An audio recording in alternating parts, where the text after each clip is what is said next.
It's an ingrained belief in many a professional wrestler that when the bell rings, you finish the match no matter what. Except that is when things go so poorly that the promoter steps in, puts their foot down, and brings the bloody thing to an end before the people involved make an even bigger twat out of themselves than they already have. I'm Andy for What Culture Wrestling, and here are 10 matches so brutal and awkward, promoters stopped them before the end. Number 10, KAIRI SANE vs Nia Jax from WWE Raw. A deep gash across her forehead was KAIRI SANE's war wound after facing Nia Jax in June 2020. It was a talking point online for days, and not just because it happened to a beloved figure in KAIRI, but because of her opponent's unfortunate reputation for things like this tending to happen in her matches. The cut happened when Nia launched the much smaller SANE into the ring steps. Mindful of how grisly it looked, WWE ordered the match be brought to a halt so that KAIRI could get herself checked out,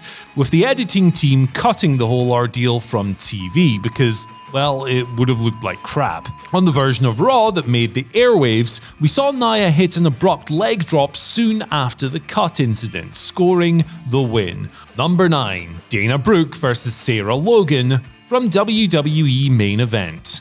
Throwaway match on Main Event in 2019 turned nasty when Dana Brooke was drenched in blood only a few minutes in. Busted open hard way from a Sarah Logan knee, the amount of blood dripping from Brooke's head meant the referee was entrusted to end things, with Logan crowned a sudden winner. There's no real surprise here given WWE's PG rating, and with Dana, there was just too much goddamn blood for a random main event match to justify continuing. With Brooke in no condition to compete, she was called the loser.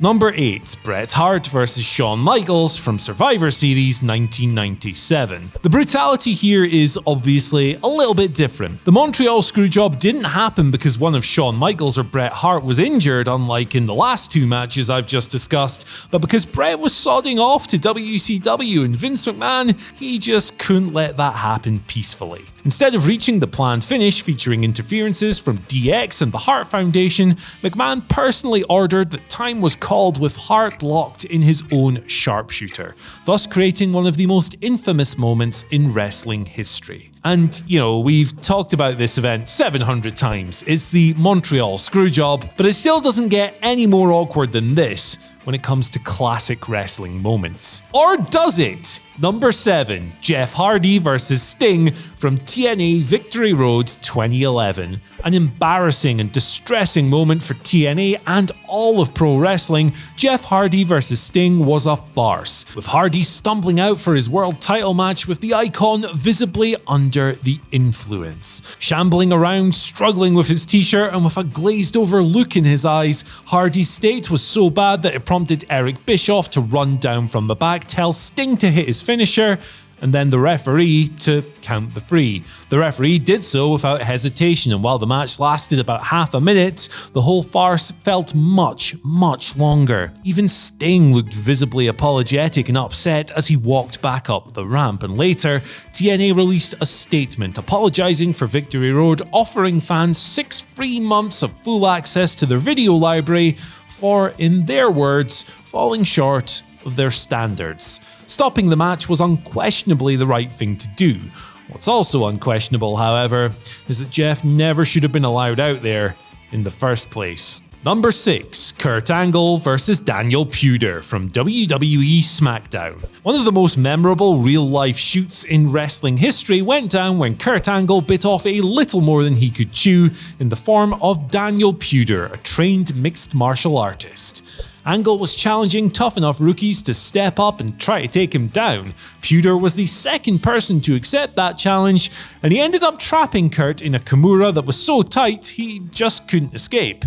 His arm in real jeopardy of being broken, an embarrassed Angle was saved his blushes by Gerald Briscoe, who instructed the referee to count a pin on PUDER, even though his shoulders weren't on the mat. Number 5, Daniel Bryan vs Randy Orton from WWE Raw. Daniel Bryan and Randy Orton wrestled a noteworthy no DQ match on Raw in June 2013, bumping like crazy throughout, with Bryan suffering a stinger from a particularly nasty landing off a dropkick early on. His increasingly troublesome neck issues no doubt on his mind, Bryan nonetheless wanted to continue, and he was supposedly going to tap Orton out for the big win. Unfortunately, he couldn't do that. Later, Bryan recalled losing the feeling in his arms during the match, but he said he didn't want to stop, claiming that he and Triple H went nose to nose backstage. He was just that worked up. But he did admit, however, that WWE was only being conscious of protecting the wrestlers from themselves. Number 4. New Jack vs Gypsy Joe from the Independents. New Jack, you know him, I know him, and here we have one of his very worst in-ring assaults as he battered the 72-year-old Gypsy Joe to a bloody pulp in front of a tiny crowd. Jack has claimed in interviews that the reason he went so hard on Joe was because his moves were being no-selled and Joe was taking liberties with hard headbutts. In return, he recklessly and ruthlessly beat the guy down, and even now, years later, it's a horrible thing to watch.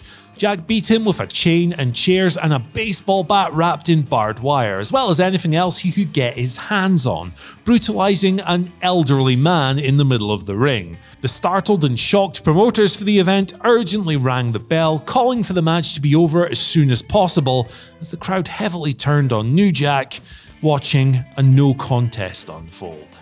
Number 3. Thumbtack Jack vs Nick Gage from CZW's Tournament of Death. This Tournament of Death ended in a horrific way. In the finals, it was Nick Gage fighting Thumbtack Jack, with Jack throwing Gage through a big pile of light tubes at one point in the match. One of these light tubes ended up going through Gage's armpit, which is where a bunch of major arteries are. 2 of them were sliced to the point that Gage bled profusely, and actually, in the ring, he almost bled to death. Now, Nick Gage, being Nick Gage, has since claimed that he was so fired up during the incident and during the match that he didn't fully understand the severity of the injury, and all he really wanted was for the nurse to tape him up so he could continue with the match. The medic and CZW's organizers refused to listen to him, and he got the medical attention he desperately required, taking him out of the match for his own good, thank God.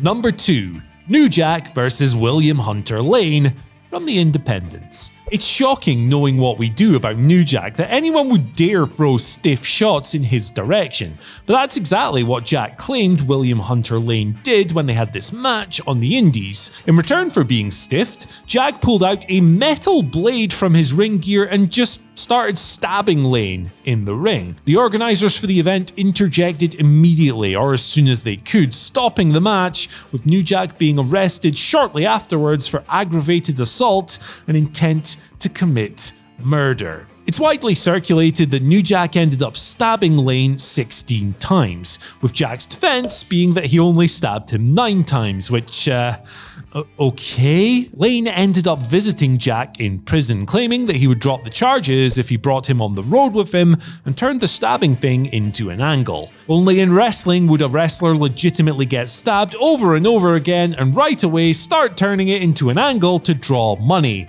which, by the way, never happened. Number 1. Jake Roberts vs Jim Neidhart. Heroes of Wrestling is one of the most shameful wrestling events ever, and this is its most shameful moment. Jake Roberts was extremely inebriated before his match. Before it even began, he was cutting this incoherent, rambling promo backstage, and then in the match itself, well, he got his snake out of the bag and then just proceeded to simulate masturbation with the damn thing.